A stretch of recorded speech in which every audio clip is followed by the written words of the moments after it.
This is Dan Schneider. On this Dan Schneider video interview, the subject is Nuri Bilge Ceylan's 2011 masterpiece, Once Upon a Time in Anatolia. I have an Indian filmmaker with me who will be talking about why it's a great film, and the conversation will begin in a moment.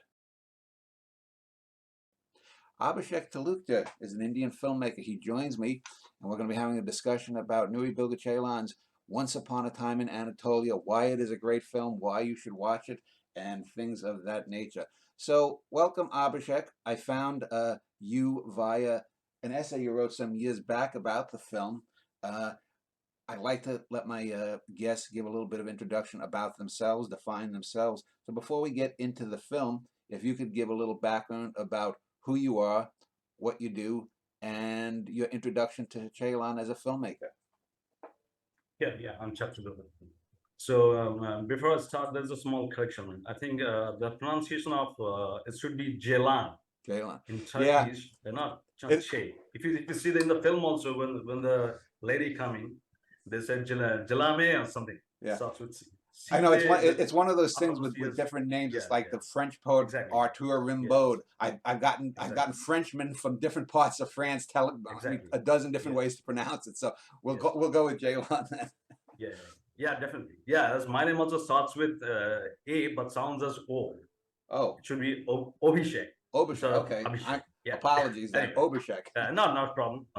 Anyway, so yeah, I'm a filmmaker. I worked in an IT consultant for over the last 14 years. And beside that, I make films as well. So far, I've made 4 films, 1 feature and 3 shorts. So yeah, my films, I've been there in different festivals, both domestic and international. So many people have seen my work so far. And I also write on cinema as well. Apart from doing films, I write on cinema and I write poems as well. So this is it so far. Okay. Well, I will link to your YouTube channel. I see. I think those are the 4 films that are on that channel. Yeah, that's a new one. Because it looks like I made it. It looks like most of them are documentaries. Are you more documentary? Are you trying to do fiction? No, it's not. None of them are documentaries. All those are features. Last one also a feature. It's a kind of essay film, you can say. In Coherent Inquiry, the name is. Okay, so let's talk about Ceylan then. What was your experience with him? Did you follow him from his first films or did you just discover him recently or within the last year? I chanced upon Ceylan's work through his shorts. And at that point in time, those were available on YouTube. So I opened Ceylan's website just to give you the names, just for a GP.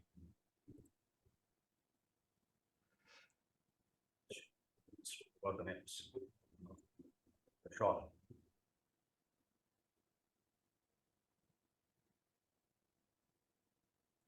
So filmography. It's the Cocoon, the short film. That's the first one I saw, and then I watched Kasaba, the small town. And after that, I watched 3 Monkeys. Then I watched Climax, and then Once Upon a Time in Anatolia. After that, of course, went a big band, and the last one, Wild Patriot. Yeah.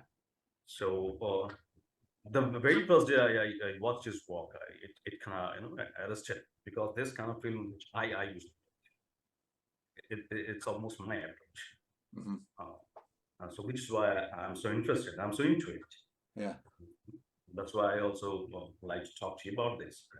And his style, the way of his approach towards filmmaking, the way he creates the language, he treated the film time, the temporal aspects of this movie, we should talk in detail, I guess. Yeah. So this kind of things, and so all these things. After Chaos Time, if anybody charms me, that's Ceylan. So I know my wife and I first watched the small town one and Distant Climates, and then basically in order. The only film of his from say Distant Onward, I don't think is a great film, is Three Monkeys, because that's more like a soap opera, and it's a good film, but I don't think it's quite at the level of the other ones. Exactly. It's not quite at the level of Anatolia or Venice. Not like that. Yeah, but But it's a gradual, yeah, but learning for everybody. I think that his mature work, I'd be hard pressed to find a living filmmaker in the world. Maybe I'm wrong. That's better than him. And I know here in the U.S., U.S. is dumbed down. Uh, uh, his film will open maybe, be in the theaters for 3 or 4 weeks, and then it closes, and hopefully you can find it on DVD or streaming or something. But how is he perceived in India? Is he thought of as a good filmmaker, great filmmaker? Is he someone who, when his films come out, people in India flock to it, or is India still just like us, just Bollywood obsessed? No. You'll be astonished to hear that. Even he got a, 2 weeks or 3 weeks in theater, right? Yeah. His films. Here in India, it would be it would be his distant dream to get a theater release for him. It's not like that. Only the film connoisseurs or enthusiasts or the super film buffs, only they know Chilan. Yeah. Our film culture is pretty sad to say that is horrible. Yeah. And it's not me. If you watch Satyajit Ray interviews, they also he categorically mentioned that the Indian audience is fairly backward, and that's things just worsen. Uh-huh. So you forget about that. No, Yeah. only a handful of us, like some of like us who are filmmakers, serious filmmakers. Some of them who are seriously interested in film. Some of them are writers who write on film. Those kind of people, they're interested in Jalan's work. So let's talk about the film itself. Who doesn't have make it very specific, that those who haven't had any kind of a dilettante interest in Uh-huh. Jalan is not for it. Yeah. So let's talk about the film itself. The title in English is Once Upon a Time in Anatolia. And of course, that goes back to a lot of European kind of fairy tale openings. And also, Sergio Leone had two famous films, Once Upon a Time in the West and Once Upon a Time in America, which this is sort of riffing on in a slight way. They're nothing like the Leone films. Exactly.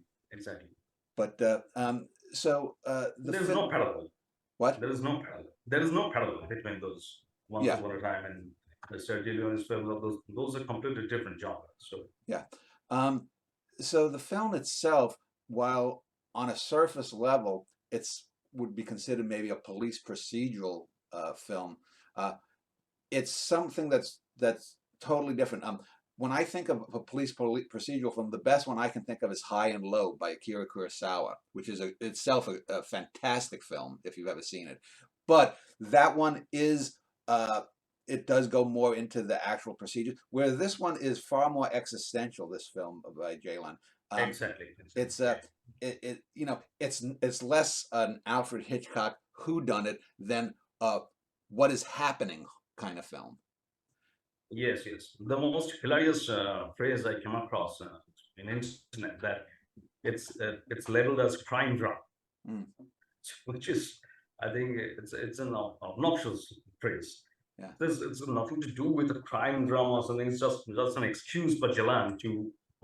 Can I read some part from Jalan's interview? Just a few lines. Go ahead. May I? Yeah, go ahead. Yes, please. Yeah. So in an interview, Jalan says that Socrates said, "The aim of philosophy is to know oneself. For me, the cinema is the same thing. I try to know myself better, to relieve my pain about life. In your travels, you see different kinds of people, different kinds of lives, and that makes you think. You ask harsh questions of yourself. I try to understand what it means to be human. There are certain kinds of people in every culture. This kind of people ask similar questions about life, and it doesn't change in New York or anywhere else. You meet those people in Iran, in Singapore, in India, everywhere. And this kind of people make another kind of nation. Through films, you find your soulmates who live in the same nation with you." That's what it's got to say. Yeah. So one of the things about the film that I know is, I mean, a large portion of the film is set at dusk to evening or nighttime, Yeah, and yeah, he's one of these directors that really knows how to film in the dark. As you're going exactly. through the Anatolia landscape, it's almost as if things pop out, things that look like faces, clouds, the way people, the way light is Yes, shaded on yes, people's faces. yes. It Yes, that's looks part like, of the cinematography. I think we'll come to that part later. Let's discuss it on the film first, and then we'll come to the technical parts, the cinematography, the color, the sounds, etc. okay, well, go ahead. Okay, If you want, okay. tell us, your first No, you go impressions. ahead with with those sentiments with the film, and then I will interrupt. Okay, well, I mean, the film basically is solving de facto a kind of murder. Apparently, that someone presumably has been killed, and the large bulk of the film, the middle part of the film, involves a doctor who is basically going along with some policemen, some detectives, to ostensibly try to solve this mystery. Yeah, And as they drive along, we get bullshit talk back and forth between the characters about their lives, their wives, their jobs, this, that, and other. All kinds of little things, kind of things, deep things, things that are surface level crap. Um, and it's basically they're almost like plunging into a dream because as they drive further and further on, they're getting further and further away from the town, from the cities, into the Anatolia countryside, and it's almost as if they're becoming more themselves the further they get away from it, um, and so without I mean without giving away any spoilers or whatnot, not that I'm a big believer in spoilers, by the end of the film, uh, most of the people, and especially the doctor, seems to be changed by the experience of this nighttime journey. nighttime journey. Yes, So with that as the basic framework of the film, I'll let you here give your impressions as it goes yes, along. yes. I was start the beginning. The way the film starts, you see the very first scene. It's a kind of objective camera angle that he used. That somebody inside the restaurant, three people are talking, and the camera starts tracking into it, and then the angle changed. The perspective also got changed. That man, I think that man was shot dead or buried. That he comes out, and those three people were chatting inside. Yeah.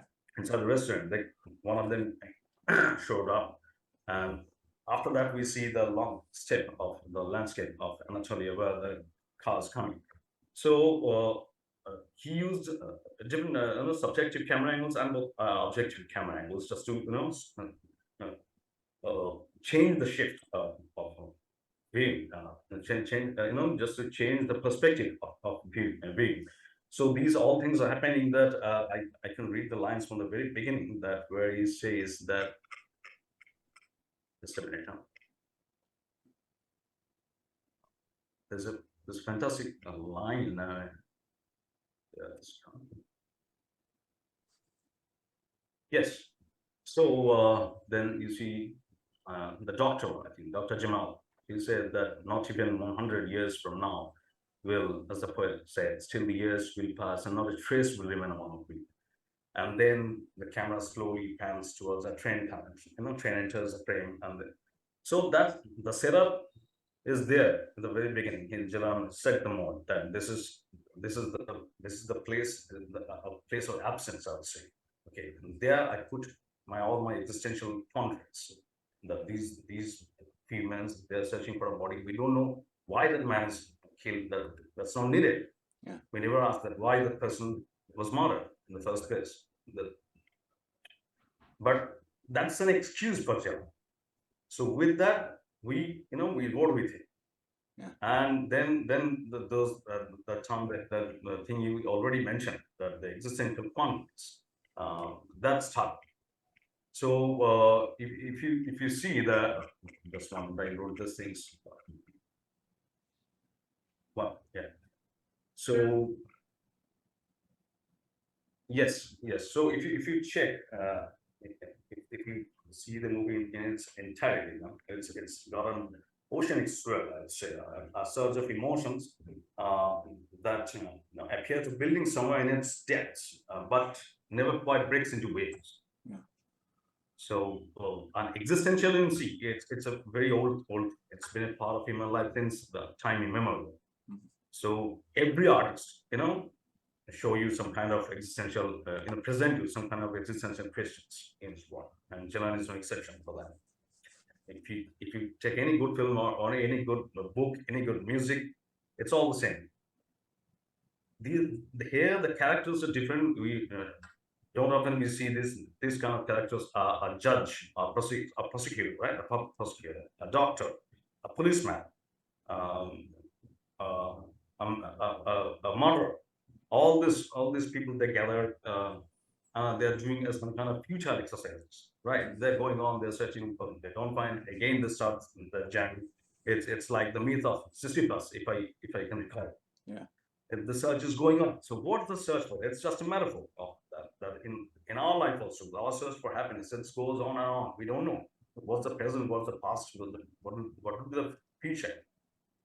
Okay, so in a fantastic scene, I mean, it's towards the end where the body was found, and you see a long shot. It's like can you see my hand like this? A step like this, and it goes like this. The car moves like this, and this. It does a kind of snake-like formation. So if you see from that way, have you known Howard May, George Howard May, the philosopher, The Absence of Time?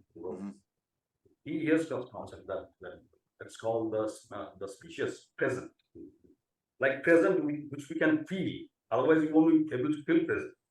If I present's gone, right? It's past now. Yeah. There's no present. But in that shot, if you see the road is going like this, and then so it's like the past, the present, and the future. Car is going out of frame. They found the body, and so we're going through this. So that kind of treatment with the temporal dimensions that you will seldom find in any others. Well, that's why do you see the film? First of all, there's nothing in it, if I say. Right, a man's got murdered at their body. They try to find the body. All those things are going on. The trivial things. They're Yeah. One of talking and chatting without any motivation, and the things they discuss will also having no meaning, right, to us. Because if I and me meet you for the first time, we will discuss only the common things that you and me know. We cannot discuss about your personal things, or vice versa. Suppose we only discuss politics or the railways, something that you and me know. The same thing. There's two people they are going on. They are two, right. So that's pretty ordinary if you see from the surface level. But that's where lies. I think to me, that's a kind of sine qua non. It's needed to dive deep, deep into the matter. Yeah, and there's a term that Alfred Hitchcock actually came up with called the MacGuffin in a film. And in this film, the murder is the MacGuffin, because these guys could have gotten together after a soccer match. They could have gotten together at a funeral of a friend. They could have been people who worked together and went to a bar after work. How these people get in close proximity is not really important. It's that they're together. And it's interesting because I've often said that women and men talk differently, and this is a masculine film. These are all men. When men, at least here in the U.S., men who are friendly or whatnot talk together, and they'll usually be sitting and looking out into the ether and being more abstract, whereas women look eye to eye. And so in this whole film, you have these people who don't like each other necessarily, don't know each other, but they're forced to talk the way men talk to each other because they're sitting in a car and looking ahead into the darkness. Exactly. It looks like they're trapped. Yes. They're trapped in a place where there is no way out. Okay. And the police officer, he has to find the body, right? And the prosecutor, he has to be there.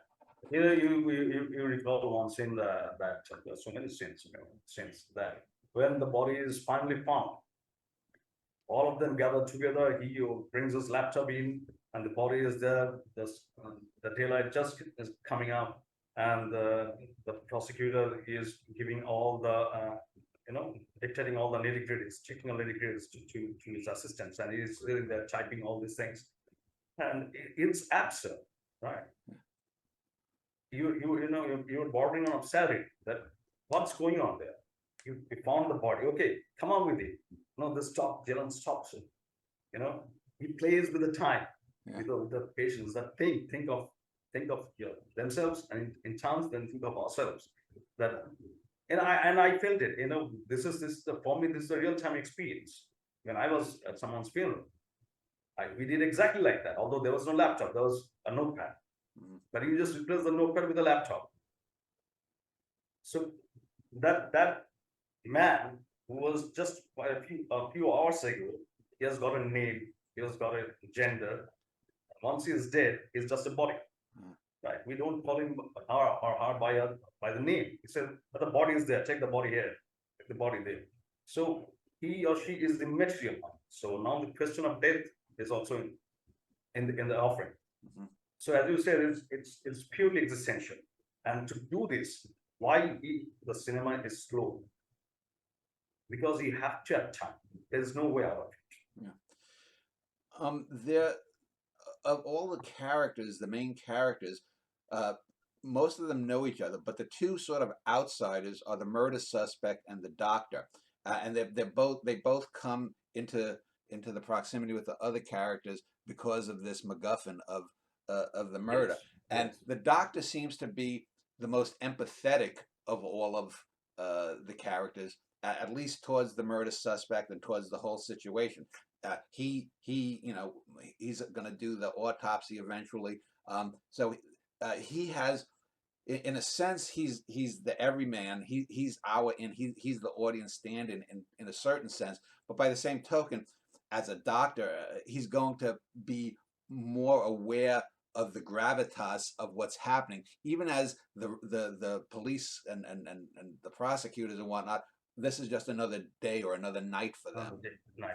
Yes, exactly.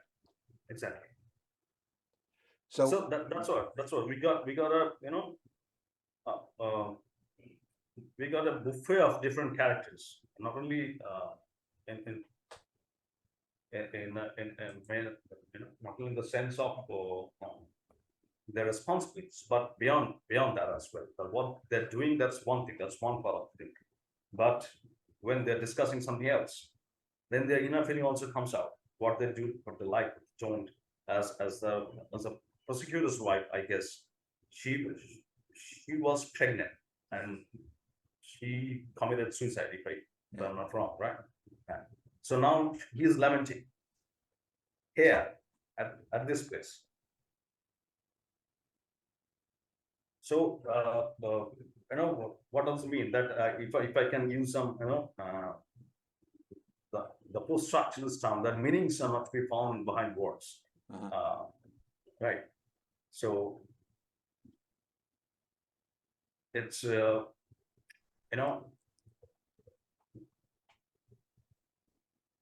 I think these that landscape, I think for Jalan, it's a as naturalistic settings that have been reconfigured as subjective limits. He invites viewers to reflect upon the autonomy of the on-screen spaces through these prolonged shots of visual absence. And this particular technique also, I like this kind of technique as well, because it helps to accentuate the emptiness of the space that the characters occupy.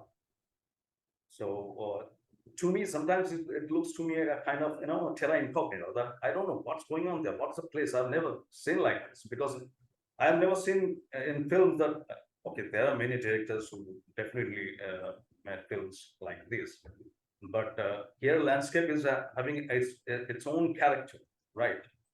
So, and if you follow the editing technique of Jalan, when the characters moves out of the frame, sometimes he keeps the frame a little bit more to just an empty space, because the space has got its own importance. So here they're forced to think about their lives, or perhaps about the facts, uh, because they have nothing to do, right? And the lady you mentioned, right? The lady comes with a lamp. To me, it's like a key change in a music. When the lady enters, they all got astonished with a beauty which is so pure. Mhm. They couldn't imagine that in this deserted place, what the hell she is doing. It's like a key change. The entire things got changed. Uh, they're eating, and they're just, Mhm. she just nonplussed there. Well, let's So talk. this, yeah, Let's talk about sort of the mythic aspect of the film too, because the yeah, girl who serves the tea, the beautiful girl, uh, this is almost. I mean, the film, the English title is Once Upon a Time in Anatolia, and so that gives you this mythic, faraway quality, like a fable. And then the guys are all driving in a car, and they're leaving the city, and they're driving mm, out into Anatolia, into the country. They sort of look at the people out there as backwater hicks, as we would say here in mm, the US. So yeah, it's almost as if they are going from the modern world, modernity, back to a more simpler agricultural time with more quote unquote backward people that aren't as sophisticated. This is reflected in how they view the things. And it's almost like they are having this kind of uh, uh, mythic uh, trip back where they're almost like Alexander the Great going on this trip, or the Crusades, or something like Odysseus in Greek myth going back and dealing with these people that aren't as sophisticated. So what do you take, and someone like the girl who serves tea is, whenever we get on these mythic trips back into some, there's always a beautiful girl somewhere as an object of desire, as yes, something that's a break from the journey. So talk a yes. little bit about the mythic aspects of this night in Anatolia. Yeah, that's what I said exactly. In music, when you change the key suddenly, right? The similar kind of effect you'll find there. That from all the men's world, some the men who hardly have some kind of emotions. Suddenly they encounter such beauty. So naturally they are taken aback. They're astonished. Apologies to people there. We just had a little malfunction, but we're back. So Obashek, let's talk about a couple of things technically about the film. We had talked about the cinematography. Um, I want to talk about the use of comedy, because I've often been a big proponent that comedy is very underused in a lot of dramas. And life is a mixture of the funny and the profane. And this film has a lot of comedy in it. It's not simply, obviously it's not just a murder police procedural, but it's not also just something that's deep. The characters often talk about fluff. There's a thing where they start talking about the American actor Clark Gable. One of the characters goes off and takes a piss in the wild, which you rarely see in Yes. film. And And someone on then, that, add the apples as well. Please make a note of that. yeah, We shouldn't miss the apples. yeah, and then Not someone, only apples. Yeah. and one of these cops, they forget the body bag, even though they're going to investigate a murder. So Exactly. talk a little bit about the comedy and what that adds to the film or the drama. See, it's part life, so I don't think that it's much calculated. Uh, it was no, it's just part of the proceedings. What I said that when the I think the doctor he faced the lightning, sudden lightning, right, and he saw someone's shadow over there. He just frightened a bit. So that's look very funny to me when the lightning, Yeah, happened with the sound, yeah. and I think he might have seen something, someone's shadow, and he got extremely scared. Okay. So that was also a funny moment for me. These are funny reliefs in between the past sadness you can see. So Well, I think that the comedy I would helps. say that those comic elements, these are there just to make sure that the things are pretty real, and that's why you get we get the goosebumps. It's so real. We can't bear so much of reality. So if you allow me, I would like to read a few lines from Eliot's four quadrants. Okay, go ahead. Just 5 lines, saying that go, go, go, said the bard. Humankind can't bear much reality. Time past and time future, what might have been and what has been, point to one end, which is always present. You see these 5 lines goes with that completely. Yeah, and it's so in our life we have some common moments, right? Even when things are very serious, even dangerous moments also, we do things which looks very fun. So a very good scriptwriter like Jalan, so he definitely inculcate all those elements. That's what to learn from the masters as rookies. That's what we learn. That these are things, these are the elements of dramas. Even there's you may say that there's hardly any narrative, but there is narrative. These are the narrative points which will create the tensions, or which will multiply the tensions. I would say that he lost the bag. He forgot to bring the bag. That's serious. That's a serious crisis here. Yeah. Well, it also helps to leaven the characters, make them more likable, and the more that you the more that you can identify. Yeah, the more you can identify with them, the deeper when they go off on their little tangents. Exactly. We can identify with them very easily, because these are things we also do in our life every now and then. So that's the signature of a great filmmaker. Yeah, I would say. You see these things in Kiarostami films as well. I mean, when will carry comes to my mind in parallel. So let me ask about the soundtrack, because this is a film that really doesn't have a whole lot of traditional soundtrack, and I think that helps the film. It gives it a sense of realism, number one, but it also doesn't guide the viewer. Jalan trusts his viewers to be intelligent. He's not spoon feeding them. So talk a little bit about the naturalistic sound, the diegetic sound. Yeah. Yes, because he's creating a diegetic space, right? So you don't need scores to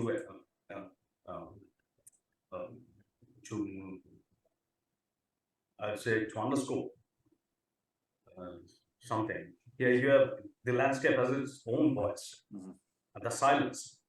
The silence with the unperturbed silence, that has got its own voice. So you don't need any extra music for that. Right? But I would say that sound design is extremely good, because that created the diegetic space what I was talking about, and that goes with the temporality as well. If you examine carefully, that when in the last scene when the body is there, right, and Gemma, his name is Gemma. Yeah, he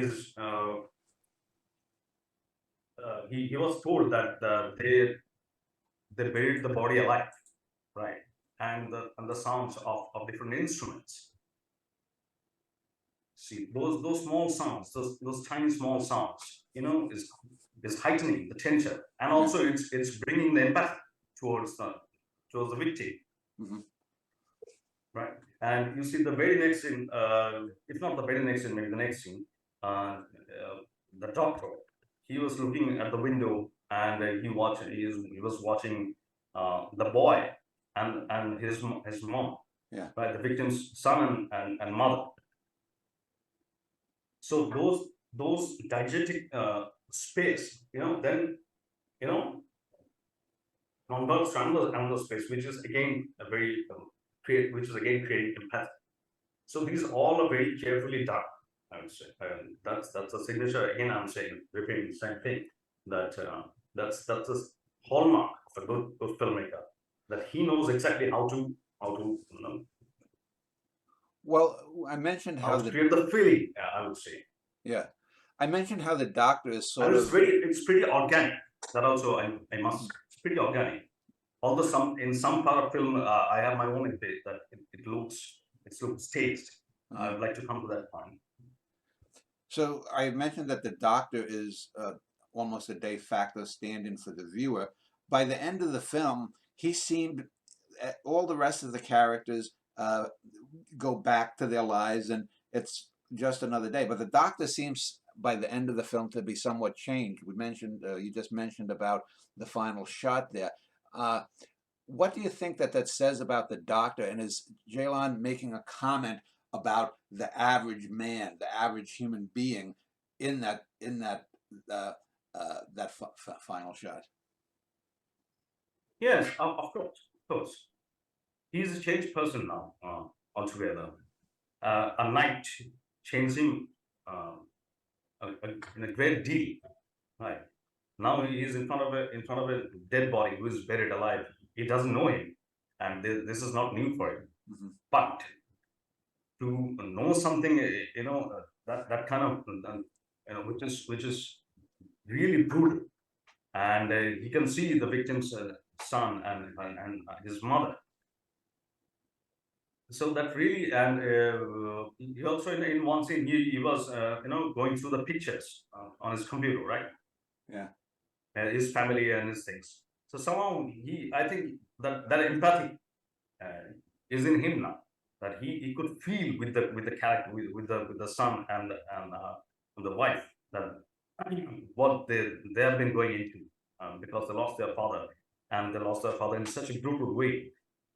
So he could surely empathize with them, and he also learned about the prosecutor's past.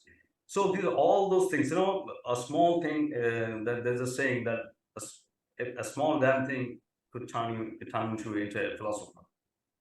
So these are the small things over the night, and all the small things and conjured up in him, and suddenly he thinks that maybe he is asking the question, what's life? What is life? That's the question he was asking, because that's too much reality, which in Eliot said that human being can't bear too much of reality. So let me just read something from the essay you did, or the critical piece, In Argument with Beauty.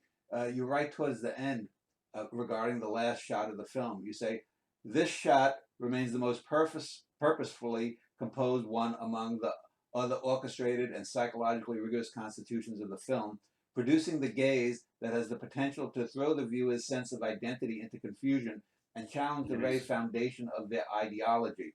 So you talk about identity and ideology, which certainly in the West is a big thing now, with trans rights and other things like that, sexual and religious minorities. Tell me what, if you can, maybe explicate a little bit more what you were trying to say, what this film brings to the idea of identity and ideology.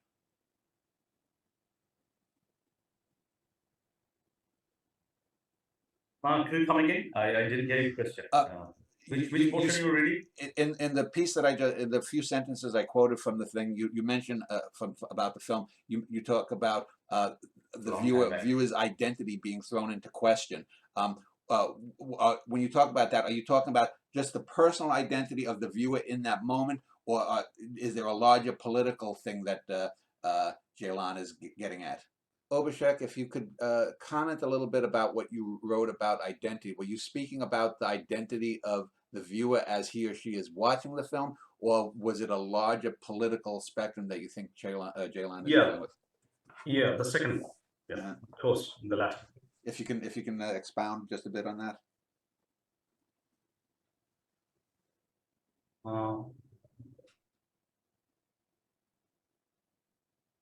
See, that's what I said, that identity means it's I'm talking in a very Indian sense of identity. Who am I? I mean, it's deeply philosophical. Uh-huh. But if I ask you that, who are you? Can you prove that you are Don? Is it possible? Uh-huh. Is there any proof? If I ask them, who am I? If I say that I am, oh shit, no, so there's no proof of that. So that's a very Indian way of thinking. So that's that. That's kind of challenge uh, Mhm. I encountered when I watched that film 3 years ago. Uh, when I wrote that piece as well. That what is it? What am I doing? What should I do? If this is life, if this is the way it's gonna end, if this is what's my destiny, what's my, so that's more of a ontological questions, I would say. Okay. It's the last one, not the first one you said. So just to wrap up here in a few minutes, we've talked about the film itself. We just put it in a bit of a context. We talked about some of the comedic techniques and whatnot. Let's just sort of end this by pulling out a little bit and putting this film in the context of No, Jalan's. I would like to interrupt you because Okay. I want to accent one thing Okay. that's which I would say technical part rather, or it sounds say Okay. Go that ahead. in some sense you say the wind is a character here, right? Mhm. We are talking about the wind and everything, Right. and Jalan used it masterfully. But in a few sense, you see two continuous sense.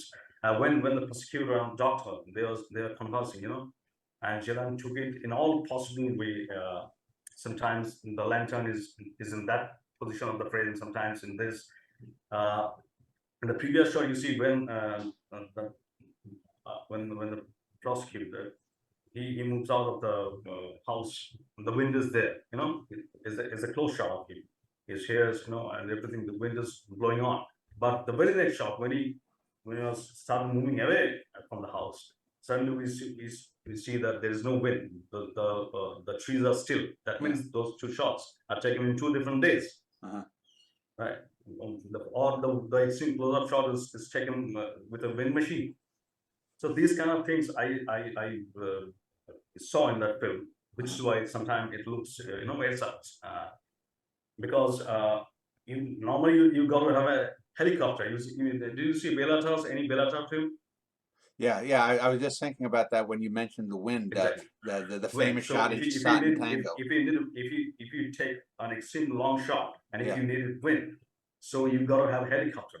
Yeah. Because wind machine will do the things for you in the front, but in the back you need a helicopter, right? Okay. To maintain the continuity. So these things, these small things happen in this film, and few things. I have few issues with the lights as well, because in the previous scene we see the lights is coming this way. In the very next scene we see that it's the other way around. It's the opposite. Uh-huh. So I don't think that he did it intentionally. So that's what I mentioned in my article. That sometimes beauty becomes a bottom. Mm-hmm. If you infuse too much beauty, you're always thinking about, oh no, I gotta make it very, very, very extremely, you have to do it in a very nonchalant way. Yeah. What I suggest.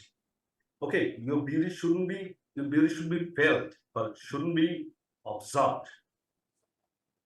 Beauty is a matter which is to be felt, right? Mm-hmm.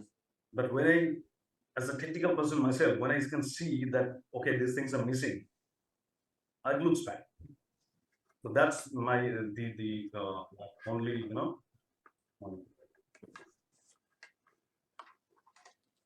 So let's. thing which I mentioned in my and that thing Jalan has been doing. It's not that it's only in Anatolia. The same thing is there in winter sleep, okay, and the same thing happens in the wild patchy as well. The same thing. Maybe now he's doing it intentionally. I don't know. Well, but the way he used to talk, I like the way he used novelistic approach. His approach is very novelistic, right? Right. Because Winter Sleep is based on some short stories, although he denied it. Mm-hmm. So these are novelistic approaches. So that's why I liked it very much, because a 3.5 hour film, right? Yeah. 3.5 hour. That's a long time, long screen time. Yeah. And every time you feel that you don't miss it. It's not like that, oh, why it's going on like this? No. You're on your age.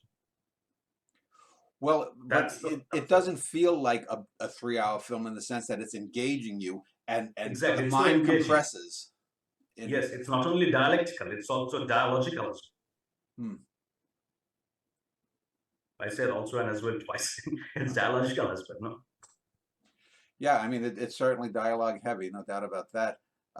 So, if we can, just to wrap up, putting this film in the context, the continuum of Ceylan's work, and in the larger context of, I guess, world cinema, where where do you rank this film? Do you think this is one of the all-time greats? Definitely, Yeah. definitely. Definitely one of the all-time greats. And if you could just sum up for someone who's never seen any Ceylan's work in general, and this film specifically, why should someone watch this film? Why do you think, what is the average viewer going to get from it if they really, engage it? So in my article, I wrote one line. I didn't get much time to read my own article. Sorry for that. I'm too tired, Mhm. Just a minute. I won't be educated. Movements or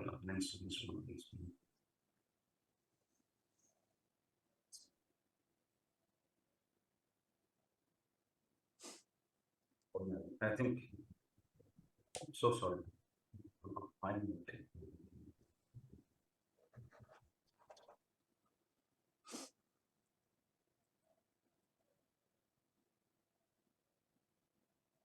Yes. Yes.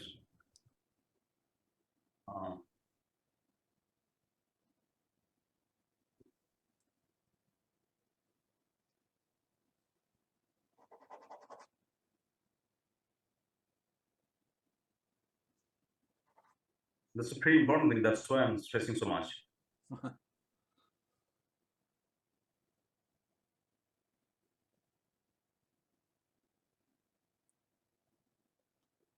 Should have written it.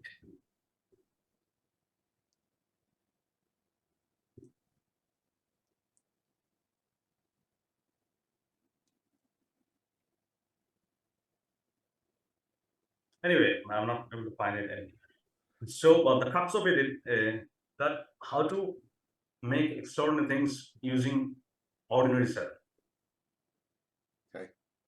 That's the one thing you learn in this film. Mm-hmm. That's the goal of art as well. You don't have to do it. I mean, if you read the text of the Afghans, they also said the same thing. Like a bicycle tips. It's about normal people, their normal lives, nothing extraordinary. But the way it is shown, right, the way it is presented to us, we can feel the extraordinary things that we miss in our everyday life. That's why we suffer. We go for money, we go for we go for car, etc. We need big cars, we need big flats, etc., etc., etc. But if we see that what are the things there available, right? It's enough for one to be happy. Mm-hmm. So those extraordinary arts duty is to help you find those extraordinary things. And cinema is the greatest form of art, I believe. And Ceylan's film did exactly like that. See, it starts with a glass scene, right? The camera is on the glass, and it ended also a glass in the window. So it's the symmetry is there. The first scene and the last scene, and when the credit rolls, you see the sounds of the instruments, of the medical instrument that he's still working with the body, Mm-hmm. right? It's very hypnotic, right? So you have to give it a second watch, maybe third watch, if you're a serious viewer. So that's what is important. And I missed the Apple thing, which I also want to read Jalan's words when he was asked about the apples, right? So he said that because to shoot the apple, is to as a because to shoot the apple as it keeps moving creates more hope, and it's not realistic. Giving hope has become a cliche incident, and I don't like that attitude. Hmm. In a way, filmmaking is like sending a letter to the darkness. You don't know who your audience is. Right? It's a kind of pathetic task. So that is why I would recommend that you watch this film. Okay. Well, I want to thank you for spending almost an hour speaking with me. Well, many things I've left, Yeah. so Well, many things I've left, which I could point out. Anyway, Yeah. that's why it's such a great film that 1 hour is just a moment. Mhm. It's not enough. 1 hour is not enough to discuss or to canvas a film like this. Well, I will link to both your essay and to your YouTube channel for anyone who wants to check out more of your work or your opinions about this film. So, Abhishek, Yeah. thank you for your time, and thank you very much. You're welcome. Yeah. Have a nice one.